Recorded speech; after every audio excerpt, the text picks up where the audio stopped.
tonight is dedicated to getting ready for Monday, the practice exam. Tonight, a magazine provided results from a poll of 500 adults who were asked to identify their favorite pie.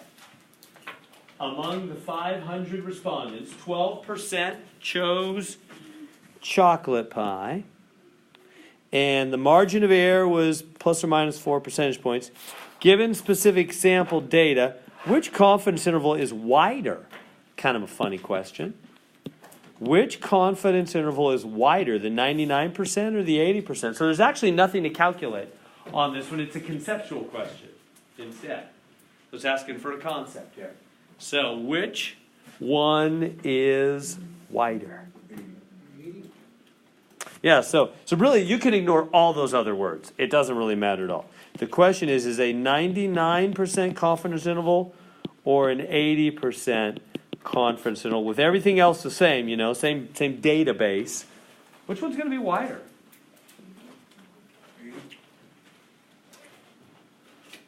80? Think 80? Yes, because 99 stops at 100. Because you want 4 plus, 4 minus, right? Plus or minus 4? I wouldn't try to reason out with the calculation. Oh, I should have put those numbers on there. Anyway, I realized something I left off. I would just try to, I wouldn't try to work it out with the number. You go into the formula. If you're going to do that, you're going to need the actual formula. You know what I mean? I wouldn't try that way. Nerdy, what do you think? Simple. Out of 100% of what that is, if you have 99%, it's 1. You subtract it, it's 1%. The 80, you have 20%. So like the margin of error. Yeah, That's what I was saying. Parameters. There we go. Your parameters are like bigger. That's what I mean. D. I don't know what the answer is. Is it just because 99% is more accurate, so there's less numbers than 80%? Because it's a larger interval? Okay. How about this? How about if let's try to be as real as we can with this. Let's think about what a confidence interval really is. What if I told you I was going to estimate the average age in here? I'm not sure.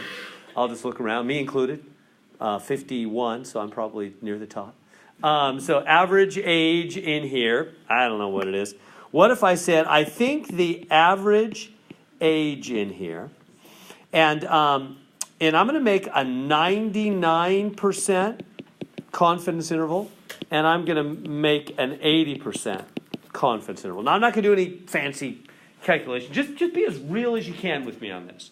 If you really wanted to make a statement, and you wanted to be 99% sure versus being 80% sure. Remember, confidence is how confident you are, just like the word says, right? It's how sure you are.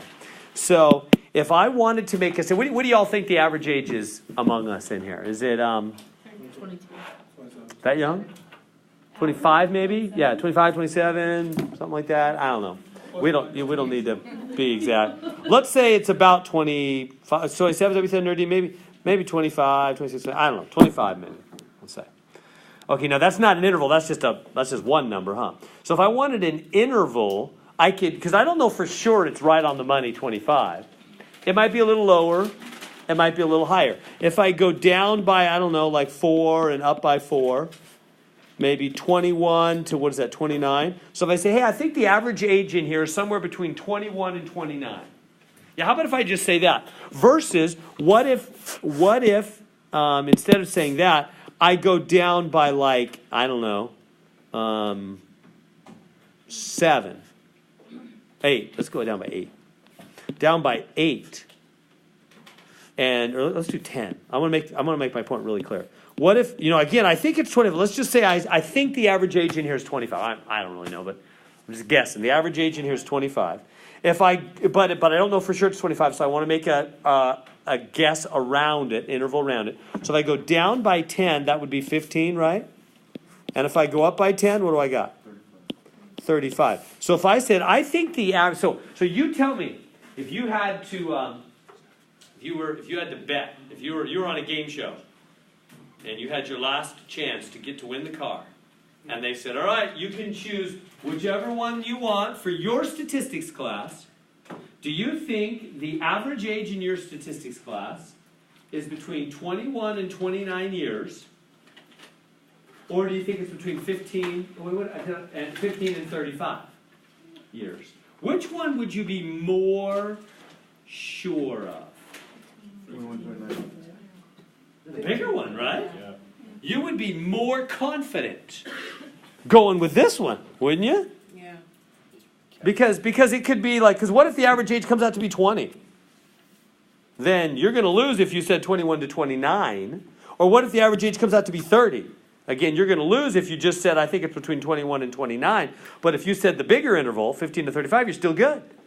You still captured the real average age.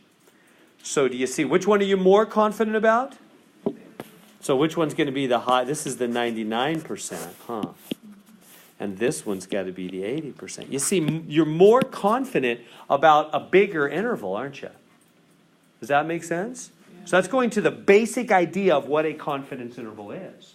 You're making a statement about where you think the real average whatever is. And the bigger your interval, the more confident you are, huh? Of course, you're saying less also. I mean, it's not a very dramatic statement to say, because you might wonder, why do people always just say it real big? Well, because you're not saying much. You're saying, I think the average age is between 15 and 35. I mean, that's pretty well. I don't even know if the average age is in the 20s. Whereas if I say 21 to 29, I'm saying the average age in here is somewhere in the 20s. No, I'm less confident of that, but at least I'm saying something more definite. See the idea? So the more narrow your interval is, the more definite your statement, but the less confident you are. Right? What if I said, I think the average age is between 26 and 24 and 26. I just went down one and up one from what I think it is, 25. That's a very narrow statement, but I'm not very confident of that. Maybe like 10% or something like that? Yeah, I don't know. It would just depend, on all the rest of the calculation. But it'd be something lower, wouldn't it?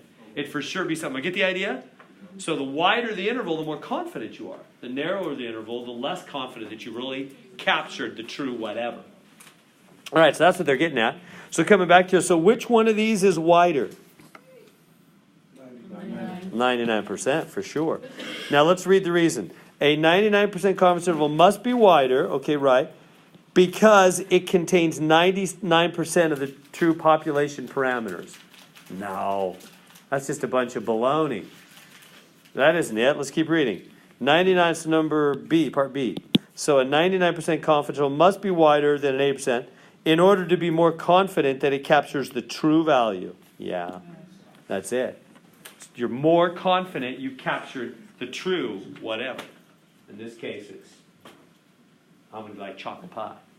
Make sense? Getting the idea? So it's going to the basic meaning of a confidence interval there. All right. See, fast food, we're doing a lot of fast food drive-thru. I went to McDonald's on Saturday on my way to a soccer game. And I pulled up near the drive-thru. This is in Fresno, Herndon Avenue. I pulled up near the drive-thru, and it's like backed out, clear through the parking lot around 12 o'clock. I just parked and walked in, and it was quicker. Sometimes it's quicker. Anyway, drive-thru restaurant. Restaurant A had 330 accurate orders and 54 that were not accurate. Construct a 90% confidence interval of the percentage of orders that are not accurate. So again, remember, we're going for the truth, right? We've got a little sample here. We sampled some orders. 330 were accurate, 54 were not accurate. We want to make a confidence interval, like I just made a confidence interval for the average age in here. Get the idea? So we want to know, hey, what's the true percentage of orders this group, this restaurant gets wrong through their drive-thru? What's the true percentage they get wrong? They get, not accurate. All right, so let's do it. Now to do it, I'm going to refer to that, and we'll come over here to the notes. So how do you do a confidence interval? Here it is all nicely summarized for you. First off, are you doing a P or percentage, same thing, or a mean? P. Let's go back and see. Is this a percentage or a mean? Where do they say it? Expressed as percentage in decimal form. Yeah, percentage. Yeah, percentage. Yeah, of the percentage. Yep, there it is. Or, yeah, right here, percentage there. Yeah, good. So it says percentage. So we're doing a P, a percentage, okay. So what do? So this is what you do in your calculator. 1, because I know we've done a lot of different things, huh? This will help you keep them all straight if you want to put this on your 4x6 card. 1 proportion Z interval, X bar is the number asked for, N is the total number. So let's go back. So 1 proportion Z interval. See, it's Z interval because interval is a confidence interval. That's where they're coming up with that. If you notice, all the things that say test are for a hypothesis test, intervals for confidence interval. So that X is number asked for, N is total. X bar.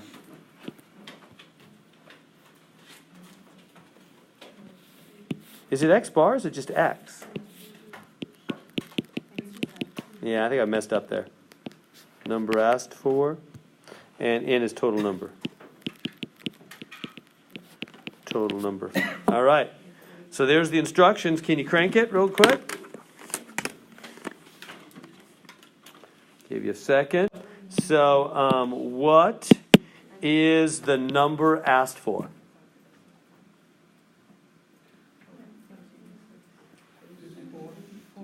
Yeah, well, what are they asking for? Let's go up to the question.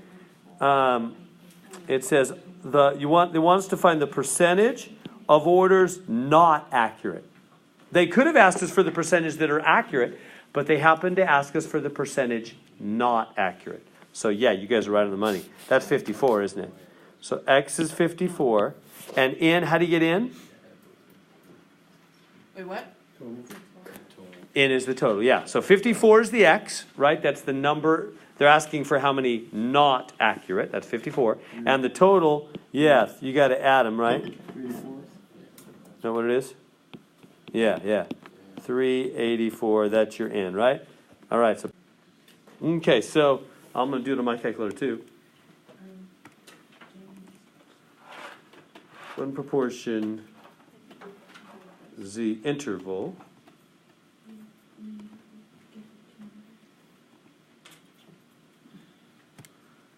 And the X is 54, the N is 330, the sea level is 0.90.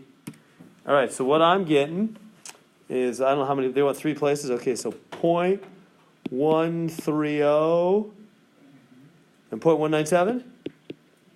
Yeah. Is that good? You guys getting that? Coming out? And then we answer their question. What? Wait. No. No? No. What, 111? So did I mess up? Are other people getting the same answer or no? No, it's 0.111 and 0.199. I messed up something, huh? 70. Looks like I messed something up. All right, I got new numbers. How about those numbers? Yes. So I forgot to add the 384. I put in 330 on the end on accident. Yeah. So be careful on these. You good there? And then what do they say now? Look, choose the correct answer for what? What are they asking? Oh, compare the results. They have some kind of comparison thing. I don't even know what part B is about here. I don't have time to do all these part B's maybe. Let's see. Compare the results to this 90% restaurant. Oh, this is restaurant B. How does that compare? How does restaurant B... Here's restaurant B. Here's our restaurant, restaurant A. So what do you think? What do you conclude? Like, is one of them clearly better than the other? No. They're pretty similar, aren't they? And remember, we're not exactly sure. Remember, this is a confidence, just like I did with the average age in here. I don't know exactly what it is, but I'm saying I think it's from 21 to 27 or 29 or whatever I said. That's kind of like what we're doing here. We don't know, restaurant A, we just looked at 384 orders. So for those orders, we're using that. That might have been a really bad day for them, or a really good day for them. Who knows? We're just doing the best we can to estimate what the true. You're always going after the truth. What the true percentage of is that they mess up. The true percentage that they mess up. So we're saying it's somewhere between 11% and 17% of orders they mess up. Restaurant B, their true percentage is somewhere between 12% and 18%. That's not very different. I mean, it's just not, right? We don't know exactly where it's at in either one of those intervals. B could be higher, A could be higher. There's a lot of leeway in those two. Do you see what I mean? Is that making sense? Like this restaurant could be as low as like 12%. All we're saying is it's somewhere between 11 and 17. And B could be as high as like 18%. Or vice versa, B could be as low as like 13% because it's 12 to 18, right? And this one could be as high as like 16%, and A could be the higher one. Who knows? There's a lot of overlap in their intervals, right? So that means we don't really know which one's higher and which one's lower. You all seeing that conclusion? Now, if their intervals were totally separate, if A was like, hey, A is somewhere between 10% and 15%, and B is somewhere between 20 and 30, well then, yeah, for sure, B is worse. More mess ups, huh? If there was no overlap between the intervals, then we would know for sure B's worse. But we have a bunch of overlap here. So, what can we conclude? Is that what it is? Thanks, Val. You're reading all those words while I'm talking. I appreciate that. Since the two confidence intervals overlap, neither appears to have significantly different. Yeah, that's it. Make sense? So when confidence intervals overlap, you can't really tell which one's better or worse, because it's just that's the meaning of a confidence interval. You're confident it's somewhere in there. You don't know exactly where. All right, I'm gonna move on. You good? Probably beat that horse to death. That horse is adults aged 57 through 85. It was found that 80.2% of them used at least one prescription medication. How many of the 31-35 subjects used at least one prescription medication?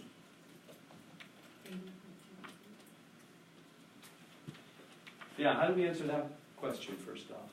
The whole number multiplied by the percent. Good. Is everybody good with Nerdine's right on the money there?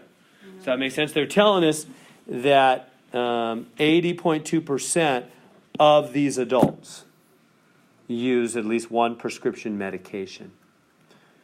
So we just multiply if you want to find the actual number, right? How many of the 31-35? So you just change that to a decimal point, 802 times 31-35. I'm getting 2514 point whatever, but we don't do, you can't have part of a person. So it's got to be 2,514 people actually out of the 3,135 use a prescription medication. You don't do the decimal, right? Because there can't be part of a person. You round up, or you round. Oh, that's when we get to the actual end. Oh, I should have put that on the sheet too. Let me make notes here. I'll try to add to the sheet later and send you a new one. There's I've already another got. one in the beginning, you're like, oh, I should add that too. Yeah. So I'm going to have to make some notes here. So what was the first? Oh, I forgot to put in the numbers. Yeah. Anyway, getting back to it. So 2514. Now, constricted 90% confidence interval. 90% confidence interval for estimate of the percentage of adults, blah, blah, blah. All right. Can you do that real quick? So looking back at our confidence interval information, is this a P? Sure. It's a P. Right? We're talking about P, percentage, so it's another P. So you just got to do the same thing, right? How about I just cut to it? I want to get on and make sure I cover them all for you tonight. So this is going to be 1 proportion Z interval. What's your X going to be? Number asked for in is total. So what's your X going to be? 2514. Yeah, it's the 2514. We good there? Because that's how many actual people had the prescription medication. Or take a prescription. Out of the N, what's the N? N's always total, all the way through stats. 3135. That's the 3135. Now my question to you, and then you just hit the buttons and blah, blah, blah, you can get the answers. My question, will you recognize this on the exam? No, probably not. Right, so, fool you. The X is the number asked for, and that's not immediately clear from the problem. 31-35 adults are being surveyed, 80.2% of them use the prescription. So we had to do that right in the beginning to get the number asked for, 2514. Will you be able to do that on the exam? So practice that. Practice that. That's what you need to do, is practice that so you'll know where to get that number asked for. Can I move on then? You can do the rest, right? That good? No, you want to do the rest? Okay. Okay, sure. I'm just afraid we're not going to get through them all. But we can do that. We'll see. We'll see if we're moving along okay. So, right this time. So this time I got how many places? One decimal place? Yeah. Oh, okay. 0.8, 0.79, so rounds to 0.8.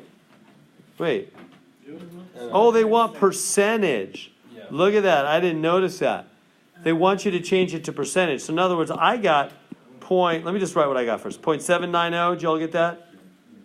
To 0.813, 8136, I guess, 0.7902. So that's what I got, the decimal, but they want me to change it to percentage. See how they put a percentage symbol here and here?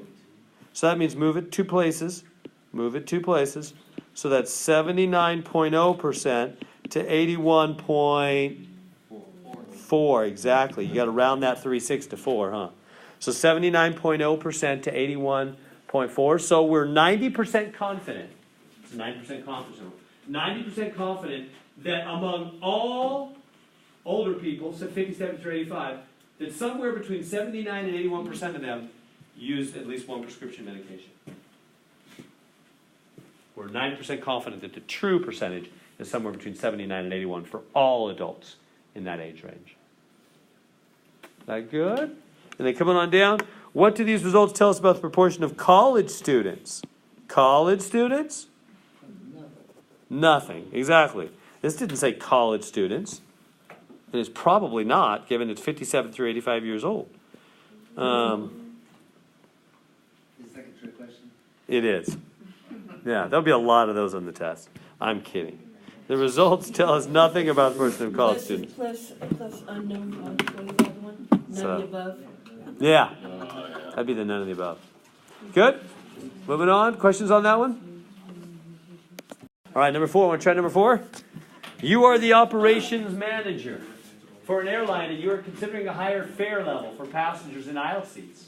How many randomly selected air passengers must you survey? Assume that you want to be 90% confident that the sample percentage is within 2.5 percentage points of the true population percentage. Please take parts A and B below. A, assume that nothing is known. Assume that nothing is known about the percentage of passengers. N. So you'll have on your 4x6 card those notes. So sample size, that's N. Maybe I should put N in parentheses there. Well, of course it says N. N equals. Okay, sample size. You're trying to find the sample size, right? That's the N here. So there's going to probably be 2 sample size questions on the exam. So there's 2 on the price exam. N equals. Now, do we have a P percentage or a mean? Let's go back.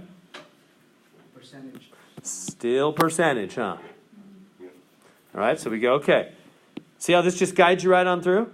P percentage. Is the sample unknown or known? Unknown. Yeah, the part A, they said nothing is known. And then part B, we'll have some stuff known. So part A, I'll bring it down here. You're going to do unknown. So there's the formula right there. N equals Z squared 0.25 over E squared. So let me write that. Whoops.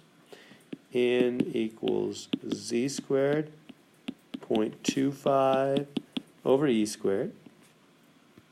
Right? Yeah. I'm telling you what the E is. E is air within amount.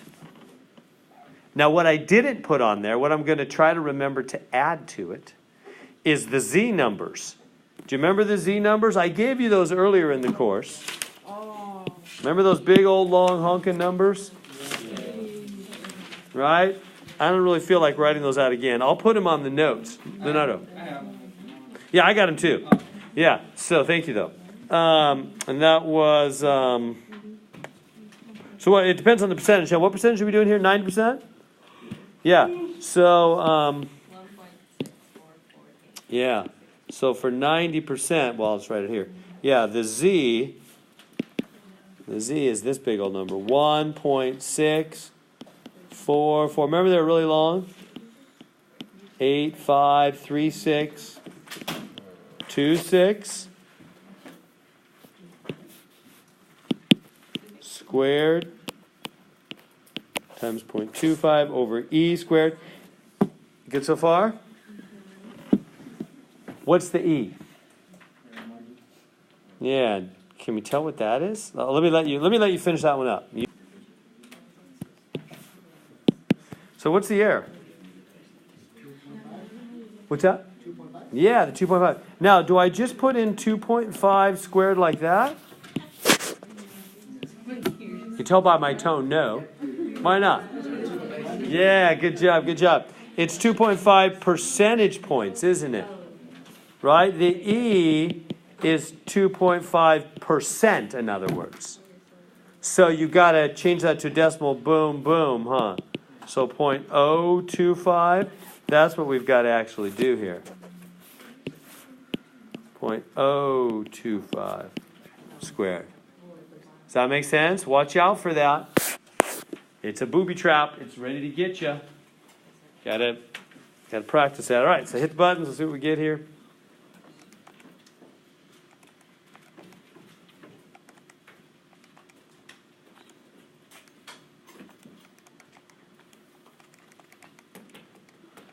I'm getting 1082.2, and that's the other thing I forgot to write. What do you always do with these end numbers?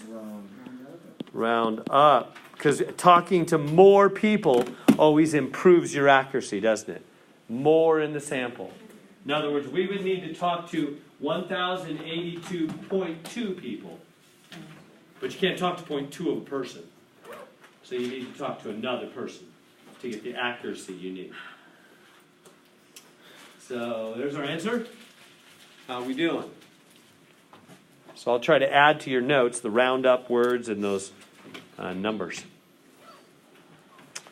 All right, part B. Part B is very similar. What's the difference on part B? 31%. Yeah, they're giving me assume the prior survey suggests 34%. So they're giving me one of the P numbers, huh? They're telling me we know P is 0.34. So what do you do in that situation? Going back over to the notes. Whoops, which are somewhere. There they are. So it says, what does it say? It says sample known. So that now we're doing sample known. We know the p-value. First off, it has you find Q, and then it has you use that formula. So let me write that down. So Q is 1 minus P, which is 1 minus 0.34, which is 0.66. So we got Q. And then we got to have the formula, which is basically the same formula with a slight change. So it's N equals Z squared times P times Q over E squared. The P and the Q take the place of the 0.25.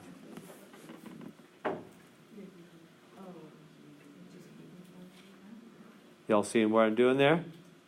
So I just grabbed that other formula, right? This one right here. Because the P is known.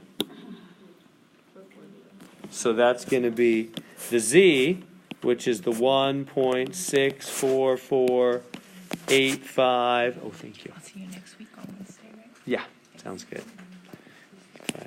3626, like that. And then times the P. And what's the P? 0.34.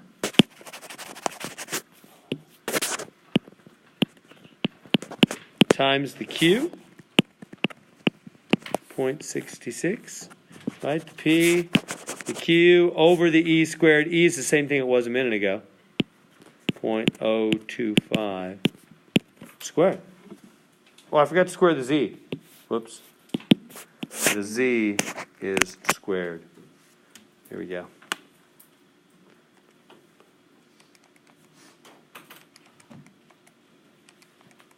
I'm getting 971 point, 3, whatever. So 972. So 972. The other one was 1083.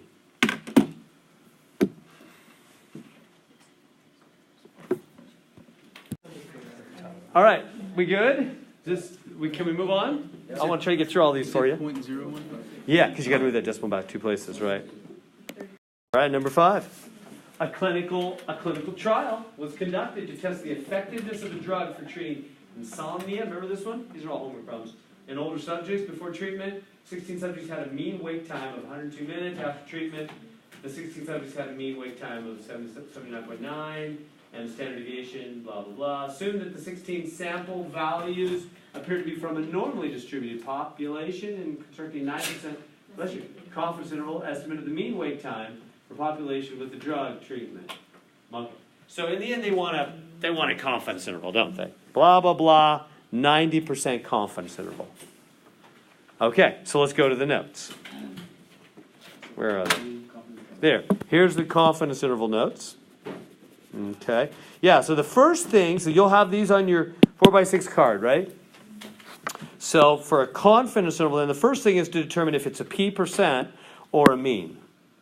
Let's go back and look. Is this a p% or a mean? There's that mean in the middle. There it is. Good eye. Yeah. So we're talking mean on this one. So let's go back to mean.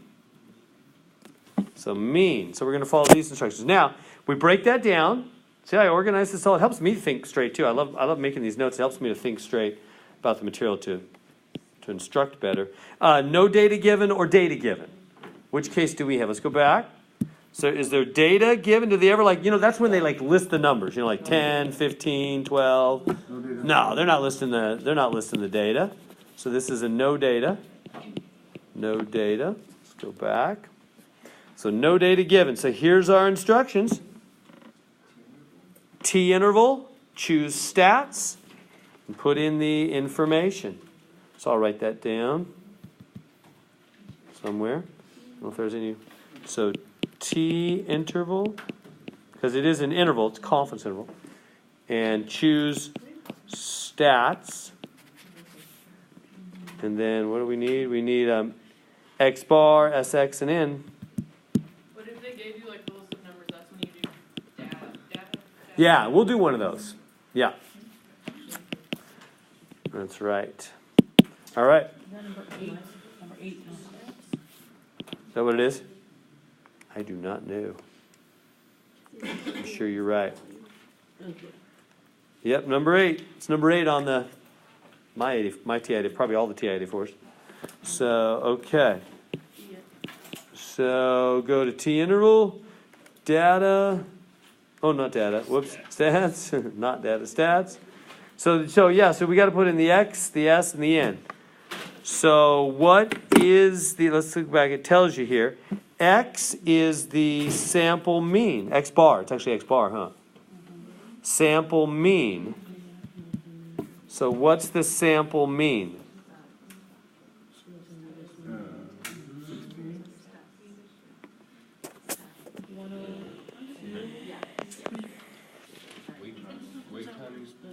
There's a lot of words up there, huh? Yeah. And it has mean right in front of it too. And a couple of them have mean, don't they? 79.9. So there's a mean 79.9, but there's also mean 102. Oh, which one is it? 79.9. How do you know? Because it has a standard deviation right after. That's good. Good answer. Yeah, you're right. And also, the other one is something they're asking about. They're saying, what does the result suggest about the mean wait time? See, and that's up here too. That was before. See, that was the people before treatment. If you read all the words, that's what it used to be. Before treatment, they had a mean. Yeah. So down here it says 90% confidence interval of the mean value for the population with drug treatment. So you got to read all those words. Like Brian's always saying to us, he's been through the whole course. He knows. Yeah, it's all about reading all these words, huh? So, Yeah, unfortunately. so they want the estimate with drug treatment. So we have to find the mean with. In other words, we're trying to see if this drug works. We don't care how long they slept on average or how long they were awake on average before. We want to know, after they took the drug, did that lower their awake time?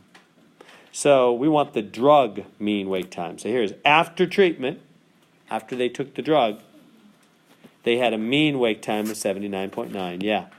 So that's that. Standard deviation, 21.5. In, what's in? What's in always? 16, right? At least on mine. You might have a different one. 16 subjects. Put it in, hit the buttons.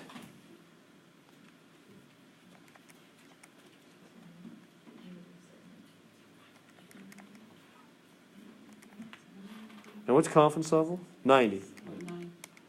So I'm getting something, let's see if I can get it right this time, 70.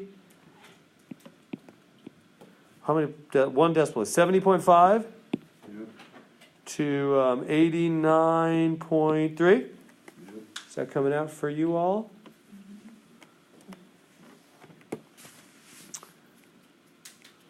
Okay. And so now are you good with what that really means? Like real life, what are we saying with that? Because I think if you're good with what that means, the rest of the questions will be easy for you. What does that mean? 7.5 minutes between those two. Between those two? Those 2 minutes, that the 16, the people that took the medication went to sleep. 90%. So 90% of the people who took the medication? The person who took the medication slept better. And what do these numbers specifically mean? Their wake time. Their wake time, yeah. So their wake time. For 70 point. Yeah, somewhere between those two. Who was awake? After the test. So the 16 people that took the drug? Had less wake time after they took the test. So what are these numbers? Is this how long they were awake? Yes. The 16 people? Because Remember what we're always why are we doing stats here? Remember, they made you take it, it was on your trend. No, I don't mean all that. I mean, really, what is stats for in the real world? It's the same reason it's so easy to lose the forest for the trees. Huh? We spend so much time looking up real close to the trees and how you do the little numbers. But maybe I'm not stepping back enough and saying, what is this all about? We're in the forest. What is this forest all about? Remember, it's just like, I always do the election comparison. I think that would be helpful. It's just like why they poll in an election. Why do they do polls in an election? Because they really care what those 100 people said? Nobody cares what those 100 people said, but they care about what's going to happen November 2nd, or whatever, the first Tuesday in November. Election day. They want the truth of the real election day. Well, that's what all these statistics things are doing. You grab 16 people and you say, hey, I want to know what this drug really does. Not just to those 16. I don't know those 16 people. I don't really care about those 16 people. I want to know what really goes on with this drug. What is it really going to do for people on average? Well, for the 16 people, they had an average wake time of 79.9. But we are not, and from that data, we can become 90% confident that the true effect of that drug on everybody who will ever take it will be to lower your wake time to between 70.5 and 89.3. Does that make sense? You're always going for the truth. Just like when I said, what's the average age in here? And I gave confidence intervals. I wasn't saying you all are in that interval. I was saying I'm 90% confident that the average for y'all is in that interval. Right? Make sense? And all the hypothesis tests, confidence intervals, all these things, you're going for the truth. That's why anybody cares. Nobody really cares about those 60 people. They want to know, does this drug work? Does this drug work? That's why prescription drug companies use statistics. That's why electoral people that are doing polls use statistics. That's why people care about statistics, because they want to know the truth about a drug, about an election, about the average age somewhere, something. It's all about the truth. So this means we're 90% confident. We're not 100% confident, but we're pretty sure that the real effect of this drug will be to bring your wake time down to between 70.5 and 89.3. That's what we're going for. So if we're clear on that, then it says, what does this suggest about the mean wake time of 102 minutes before treatment? Does the drug appear to be effective?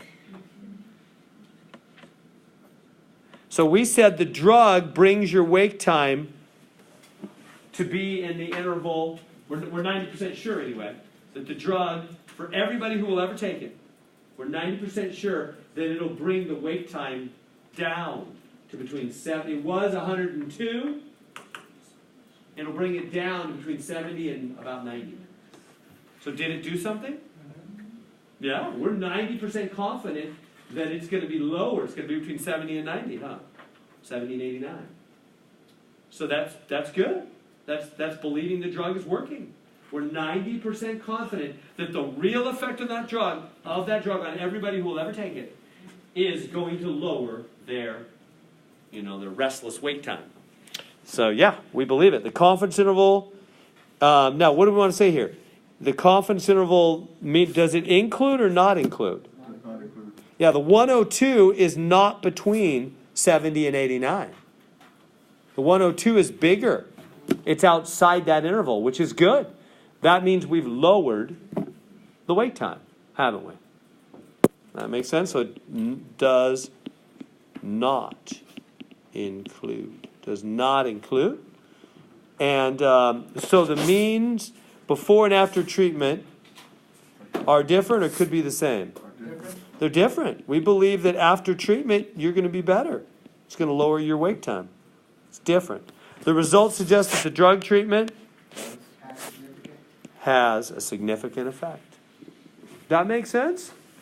That's for all that we do. That's not just this. It's all that we're ever going to do in this stats class. That all that stats is ever for is to get to the truth. So keep that in your mind. Whenever you're answering a real life question, it's always about getting to the truth of whatever, the drug, the whatever. All right. Good. Shall we move on? Food safety. Okay. Food safety guideline is that the mercury in fish should be below 1 part per million. Remember this one?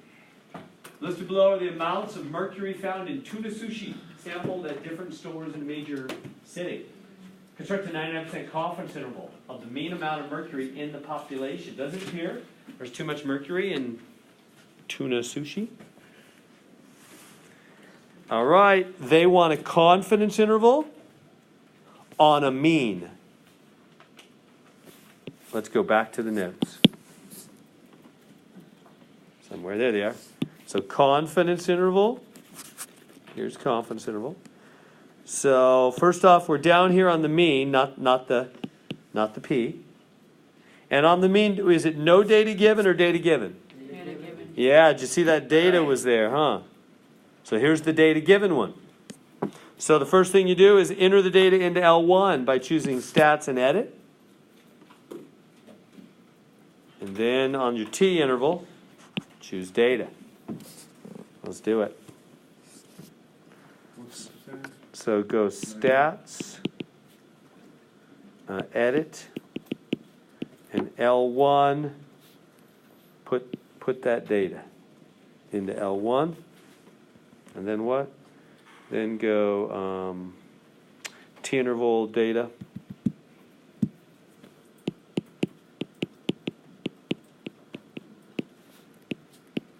And choose data. Oops. Yeah, just leave that at 1. Does it say list? What does it say? It says list. Yeah, list and frequency.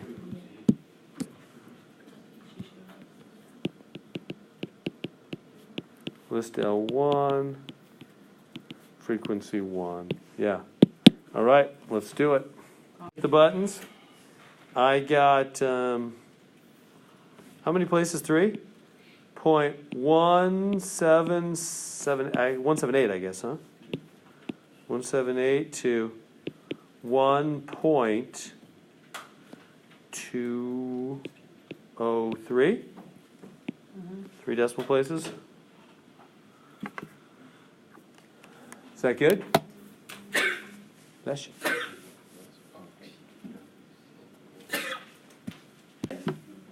So tell me, what does this mean? What is this? 0.178, 1.203? The amount of mercury in all the fish is between that Yeah, and when you say all the fish, what do you mean by that? You mean all these fish, or? as a whole. Good. All fish, period, right? We're always going to the overall truth. Exactly, good.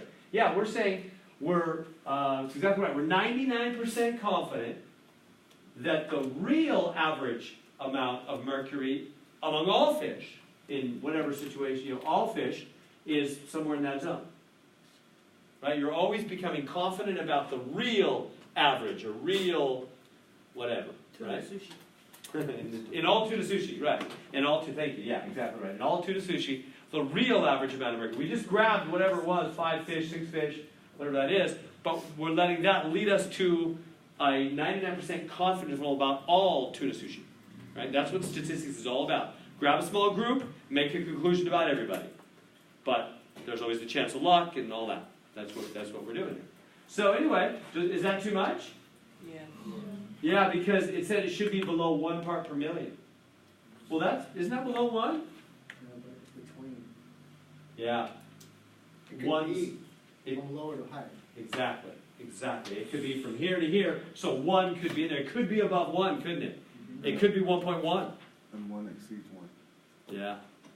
Right? It's somewhere. We're 99% confident it's in that interval, but that interval includes numbers like 1.1 or 1.2. So there could be, the true average in all tuna sushi could be above 1, which makes it not good, I guess. So, does it appear there's too much mercury? Yes. Is it A? D? Is it D? I haven't. What's wrong with A? Because it's possible that the mean is not greater than 1? Oh, yeah, no, you guys are right. It's D, huh? Yes, because it is possible that the mean is greater than 1. Yep, good. All right, we better move on. We got a lot of... All right, number 7. An IQ test is designed so that the mean is 100, standard 25, normal adult. Find the sample size necessary to estimate the mean IQ scores of stat students so that it can be said, 9% confident interval, the mean sample, assume that, blah, blah, blah, blah, blah. All right. Give it a go. Give it a try. What do they want here? Sample size. Whoops. So go back to sample size. See how you'll use this on the test? So sample size. Now, is it a P or is it a mean? Let's go back. Oh yeah, mean, huh? Mean. Yeah, sample size for mean. So sample size for mean. So it's not the P stuff. It's this one. So that's easier. They just give you a formula straight out, huh? You don't have to mess around with 2 options and stuff. Just there it is. There's the formula. So I'll write that down. ZS over E, the whole thing squared. So go back to the percentages then. Yeah. ZS over E. That's an S. And then the whole thing. I'll put brackets, parentheses, same thing, whatever. Squared.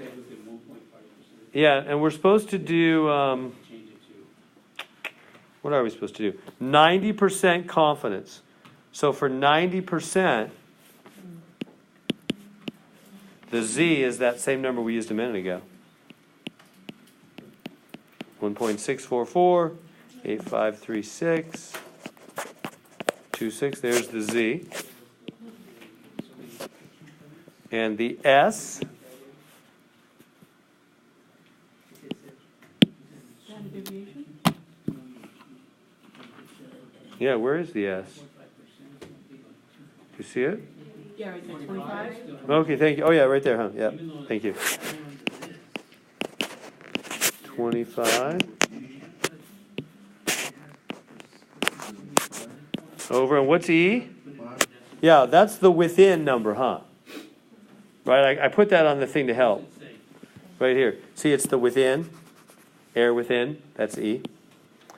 Yeah, so that's the 5, just to help you identify those words. Within 5. So that's the 5. Whole thing squared.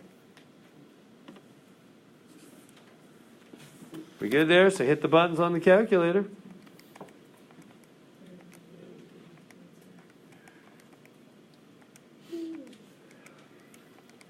And I'm getting 67.6, so round it up. 68? Others getting that same thing? Yeah. Is this a reasonable sample? Can you sample 68 people? Yeah. Yes. This number is fairly small number. I mean, it's not like 20,000 or something. You only need to talk to 68 people to get the accuracy you want.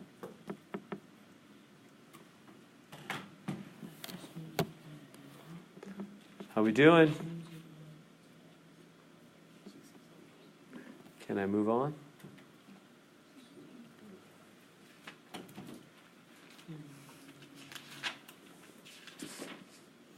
Good there.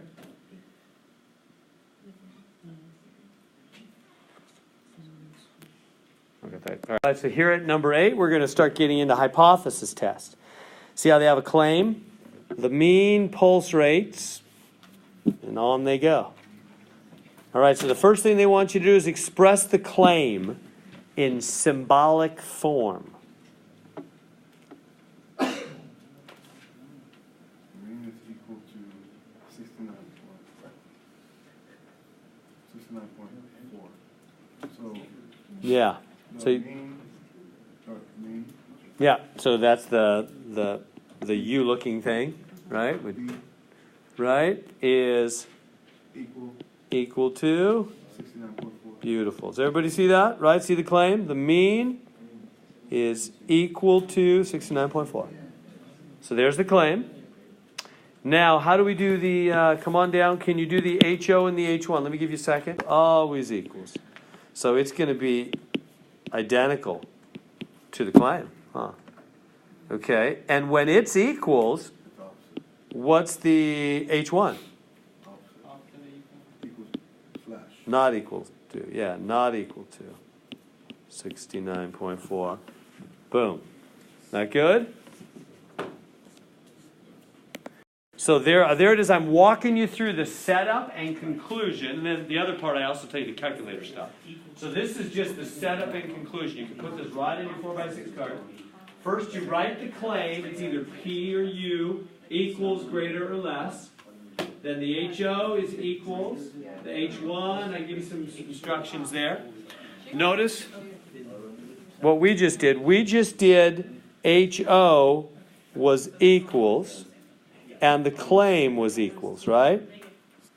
So I say, if the claim was equals, then the H1 is not equals. That's what we just did. Everybody see that? All right, we'll keep using that. Let's move on. Can you go back to the question? Yeah.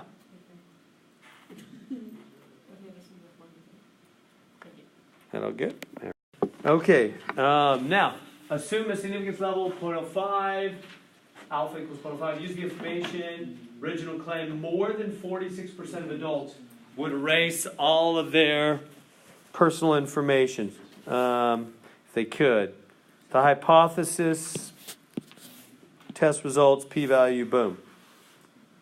Okay. So can you walk through that? So this one's just asking you for like a conclusion kind of thing. Reject because P-value is less.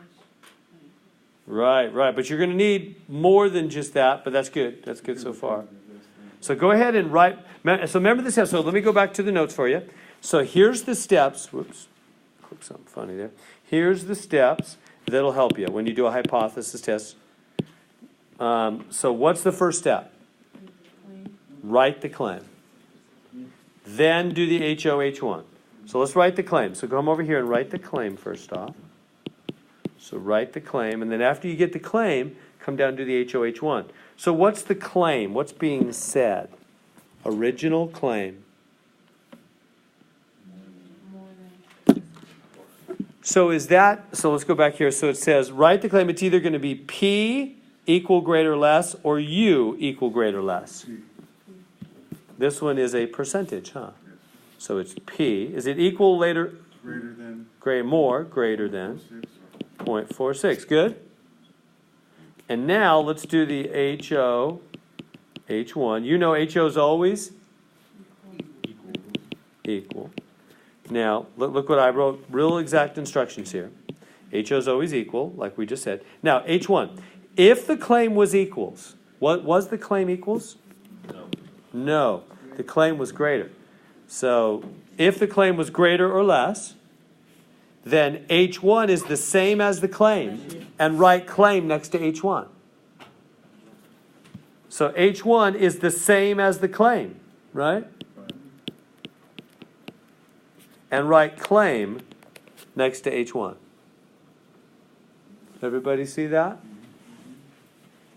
That makes sense, doesn't it? Because they're claiming greater than 0.46. So the HO is always equals, so the claim is the opposite of that. Well, it's the greater than. Makes sense on that? So the HO is always equals, so the claim has no choice but to be the H1. On the last one, notice the claim was equals. So the HO took that on. On this one, the claim is greater. HO has to be equal, so the H1 is the claim. Okay, yeah, now what was the p-value? Yeah, there's the p-value is 0.0225. What does that say? If the p is low, less than significance level, then the HO must go. Cross out HO, reject the null, strong evidence. So you can have all those conclusions right on your 4x6 card. Cross out HO, reject the null, strong evidence. So that's low. HO must go. P is low. HO must go. Cross it off. Keep H1. Strong evidence. Strong evidence for the claim, huh? All right. So here we go. So what did we do? We rejected the null. D, huh? Reject the null because p-value is less than small. P-value is low. Coming on down, which answer is it on part B? Which one is it? B? There's sufficient evidence? Yeah, if there is, huh? There is sufficient. There's strong evidence. Sufficient evidence to support the claim. For sure. That's right. That's right. So if it's lower than what, is it 0.5? Lower than the significance level. Oh, okay. And sometimes they'll switch it up on you. Yeah, got to watch out on that. Good question. Sometimes they'll do a 0.10 or 0.01 or 0.01. yeah. So it's got to be lower than the significance level is the test level. That's when you reject the HO. All right, I'll move on if you're good. All right, try that one. See if you can do the same thing. So go through those steps on the notes. So write the claim, write the HO, write the H1. So what's the claim? The mean is equal to 70. Mean, yeah, is, yeah, good eye. The mean is 70, huh? Is, so equals, yeah, good. So the HO, H1, HO's always equals. And so, what's the H1 going to be? None. Yeah, because there's not a greater than or less than anywhere, is there? And H1 has to be opposite, so not equals. Now, which one's the claim? You want to write claim by one of those two, either by HO or by H1. It's HO, huh? It's the same as HO. Good. Let's grab our p-value. P-value 0.0092. Yeah, that's lower than the alpha. It's less than 0.05, isn't it? So the P is low. HO must go. So cross out HO. Keep H1. Strong or weak? Strong. H1's always strong. Remember, it's the court of law, assume innocence. HO's the assumption of innocence unless. So it's not about where the claim is. Claim can be either place. Whenever you go with H1, you're saying strong. So this would mean that the evidence against the claim is strong. Yes, well said. Evidence against the claim, because the claim's on the other side. Yeah, so for sure evidence is strong. Whenever you're going with H1, that always means strong. Because you assume HO. Remember, it's like court of law. You assume innocence. You assume HO. That's why it's a 0 there. It's time 0. It's the starting assumption. That's what they're saying when they put a 0 there. It means at time 0, at the start of the trial, we assume innocence, unless enough evidence comes in to move us off that assumption, right? So whenever you go to H1, you only go there because evidence was strong. And that happens to be not the claim, against the claim. Claim's on the other side. So yeah, strong evidence against the claim. Strong against the claim. These getting a little easier to read? All right, so which one is that then? There's sufficient evidence to warrant rejection of the claim. There's sufficient to warrant rejection of the claim. Yeah, well said. Part A would be, Oh, yeah, what did we do on A? reject C, reject. Yeah, we rejected the null. We rejected the null because the p-value was less, right? The p-value was low. So the HO had to go. We rejected it. Now that's all in your notes. Let me go back and show you if you get a little confused. Let's go back. So here we go, back on the notes.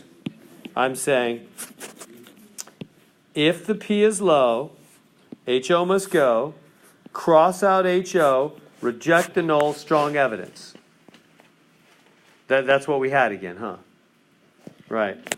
So it's all right there. Strong evidence. Good? Oh, type 1, type 2 error. Remember those at all? Probably not. I'm a little rusty on those too. I'll put those on the note sheet right before class. So let's go back and grab those. Okay, so type 1 error is reject the null when it was... These are both errors. They're mistakes, like a court that makes a mistake. So reject the null when it's actually true. You shouldn't have rejected it. Or type 2, you failed to reject it when it should have been rejected because it's false. So those are the two different kinds of errors you can make, just like a court of law, letting a criminal go or convicting somebody that's innocent, right? The two different ways you can mess up. All right, so let's get back to their question. So which of the following is a type 1 error? So here's their study. The proportion of people who write with their left hand is equal to 0.18. That's the hypothesis. In other words, that's the HO. Hey, hypothesis is HO, like what a scientist does, right? A scientist has a theory, HO. They assume that's true, then they try to provide evidence. So HO is that the proportion P is equal to 0.18. That's the HO. Okay, so what would be a type 1 error? Well, type 1 error is if you reject the HO when it's actually true. So you can have this on I would definitely have that on your 4x6 card. Reject the HO when it's actually true. So if you're going to reject the HO, you're going to reject that when it is actually true. Does that make sense? You're rejecting that when it's actually... Now, what does that say? P equals 0.18. The proportion of people who write with their left hand really is 18%. 18% of the population really write with their left hand. But we rejected it for whatever reason in our study. We made an error. We made a type 1 error. Let's read the things. Reject the claim when the proportion... Yeah, that's it, huh? It makes me a little nervous when it's A. Let me read the other ones. Fail to reject, no. Reject the claim when the proportion is actually... No, it's not different. It actually is 0.18. Yeah, it's A. Are we okay there? Feel like you could track that down with that in your notes? Reject the claim when the proportion is actually 0.18. It's reject it when it's actually true. It actually is 0.18. Yet we did some messed up study where we rejected it. So 2 would be... Yeah, let's do 2. Fail to reject when it's actually different? I think you're right. Let me see. Yeah, failed to reject when it... Yeah, the HO is really false. Yeah. So yeah, let me write the HO again down here for type 2. So for type 2, same HO, but this time we fail to reject, meaning we keep it. If you don't reject it, you fail to reject. You keep it when it should have been rejected. It is actually false. So it's actually false. It should have been rejected, but we kept it. We failed to reject it. We kept it. So what does that mean? Let's see, failed to reject, it's going to be one of those failed to reject the claim that who write with left hand said when the proportion is actually 0.18. No. It's actually false. It actually isn't 18. Failed to reject when the proportion is actually different. Yeah, it's not 0.18. We failed to reject it when we should have. We should have rejected it because the proportion is not truly 0.18. This is actually false. So we failed to reject when the proportion is actually different, not equal to 0.18. Is that okay? So if you can track those down, a little practice. You go back to the formula for The notes? type 1, type 2. Yeah. Yeah. So that's on your notes. All right. Two of these. Identify the type 1, type 2 error that corresponds to an hypothesis. The percentage of household internets is equal to 60%. So that's the HO. That's the hypothesis means HO. And the percentage, P, is equal to 0.60. How's this going to be different? I guess it's kind of the same question. Yeah, I'm just going to move on. It's funny I put two of those. Maybe I messed up. Study of 804 randomly selected medical malpractice lawsuits. It was found that 506 of them were dropped or dismissed. Use a 0.01 students level to test the claim that most medical malpractice lawsuits are dropped or dismissed. All right, can we do it? So start by writing the claim. So I really encourage you to go through those steps. Start by writing the claim. Make it easier for you that way. Start with the claim, then write the HO and the H1, and make sure you write which one is the claim, the HO or the H1. So what's the claim? Test the claim that most medical malpractice are dropped. Most. Greater than what? If I say most people in here are going to get an A, what does that mean, most? More than half, huh? More than half. So whenever we say most, are we talking about, we're talking about a percentage, aren't we? We're talking about a P, a percentage, huh? The claim is P greater than 0.5. That's what most means, more than half, huh? More than half. All right, can you write the HO and the H1? What's HO always? Equals. So what's the H1 then? It's got to be, and write claim next to it. See how I came up with that? Because it is the claim. So the test the claim that most, which means greater than 0.5, more than half. HO is always equals. So H1's got to be the greater than. And that's the claim, isn't it? So put claim by H1. All right, now it's time to go to our calculator. So there it is. So here's the buttons for that. So first thing is you got to figure out, is it a P or is it a mean? It's a P. All right, so there's what you use. 1 proportion Z test. Because this is a test, hypothesis test. So 1 proportion Z test. P0 is the number from H0, so let me write that down for you. So I'm going to do 1 proportion Z test, and then what? P0 is the number from H0. P0 is number from H0. All right, so if you go to, and you calculator, find the 1 proportion Z test, which is way down, what is it, number 5? Looks like number 5 on my calculator. Number 5. And then P0, the first thing it asks when you get that screen up is it asks for P0. So I'm telling you right on the notes, P0 is the number from H0. That's why they're given that little 0. It's an indicator that you're just supposed to grab the number from H0. So that's the 0.5. And then next, they ask for the X. And, the X is always the number asked for. What do they mean, the number asked for? 506. Yeah, how do you know? Is it the 506?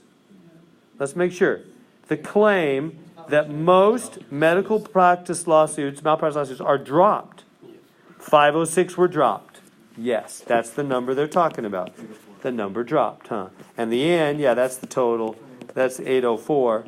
study of 804 cases. That's correct. And then what else do we need here? Total number. And then you got to choose the not equal greater. It's whichever matches H1. So what is H1? Greater. So we choose greater. Hit the buttons on your calculator.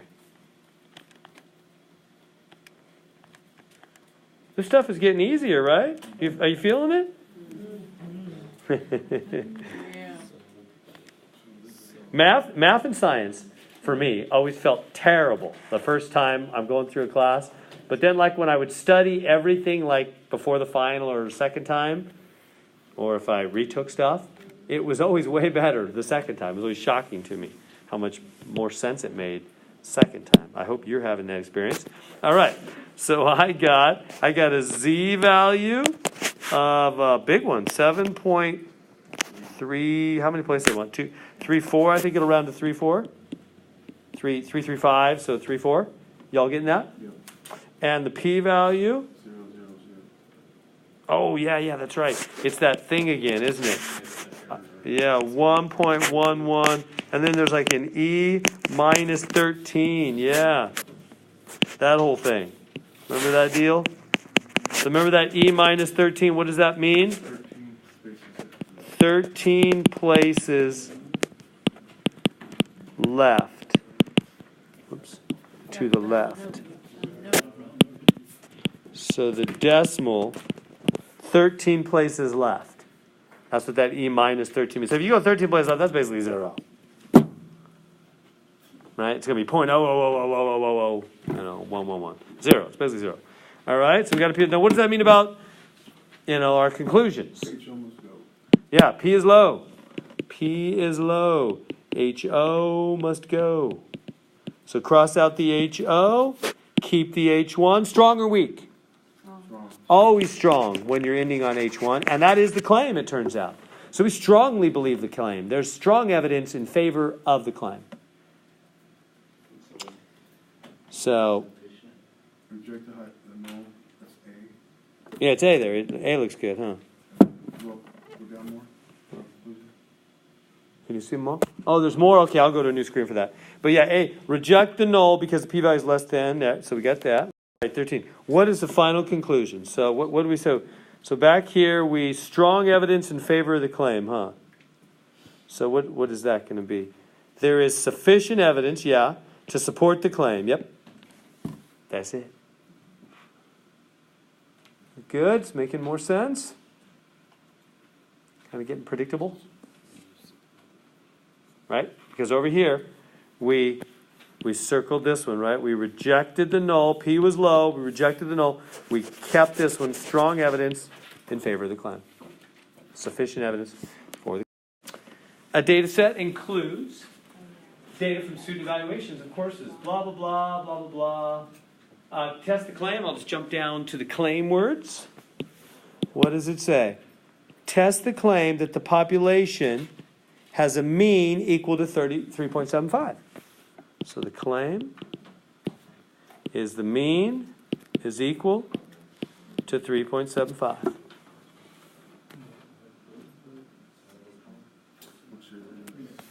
Then we write our HO. H1. So what's HO always? Equals. Always equals. So what's H1 going to be? Opposite. Opposite, not equals, huh? And which one is the claim, HO or H1? You always want to put which one is the claim. It's the HO. Very good. All right, come on down. Now we got to put this in our calculator. So now I'll go to the calculator notes. Here we are. Hypothesis test, TI-84 notes. Okay, so is this a P or a mean? It's a mean. Is there data? Well, this is summary statistics is not data. So summary means it's a summary of a bunch of numbers which we're not seeing. And data is when they list out individual numbers. So this would be a mean, no data given. So you just pop those things in there, right? How about I just set up, only a couple minutes. So you would just pop those in there. All those right there. And let me set up 17 and 18 with our last seconds. So 18, blah, blah, blah. What's the claim? On number 18? Your mean is less than 40. Claim mean less than 20, yeah. Mean less than 20. So HO, what's HO always? Mean equals 20. Equals. So what's the H1 going to be? Less than, Less than 20. Less than. And which one's the claim, HO or H1? H1. There's the claim, okay. Now, how are you going to do this one on your calculator? So that's what I mean by data. Makes sense? So going back to the notes, this would be data given. So you put the data into L1, t-test, choose data, there's that stuff again. All there in the notes. Just put that in and it'll all come out wonderfully well. All right, was that the last one? That was 18. We sort of